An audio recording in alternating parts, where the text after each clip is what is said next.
আল্লাহ, আমি যদি কোরআন কারীমের তেলাওয়াত শুনি, কোরআন যে পড়ে সেগুলো যদি আমি শুনি, আমার লাভটা কি হবে? আল্লাহ রাব্বুল আলামিন চমৎকার ভাবে তারপরে বলে দিচ্ছেন লাআল্লাকুম তুরহামুন।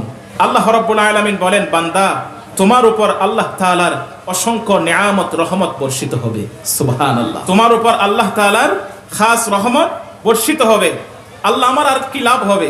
এই কোরআনে কারীমের তাফসীরের মধ্যে প্রিয় নবীজি কামলেওয়ালা নবী বলতেছেন, যারা কোরআনে কারীমের তেলাওয়াত করে, যারা কোরআনে কারীমের তেলাওয়াত করার পাশাপাশি তার আমল করে, যারা কোরআনে কারীমকে ভালোবাসে, যারা কোরআনে কারীম শিখায়, নিজে শিখে আরেকজনকে শিক্ষা দেয়, কোরআনে কারীমের উপর আমল করে, আল্লাহর প্রিয় হাবিব সাল্লাল্লাহু আলাইহি ওয়াসাল্লাম বলেন, হুম আহলুল কোরআন আহলুল্লাহি ওয়া খাসাতুহু। আল্লাহর প্রিয় হাবিব সাল্লাল্লাহু আলাইহি ওয়াসাল্লাম বলেন, হুম আহলুল কোরআন, তারা হচ্ছে আহলে কোরআন।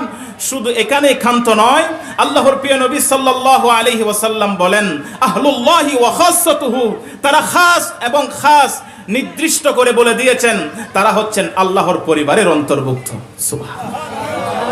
আহলুল্লাহ, আল্লাহর পরিবারের সদস্য।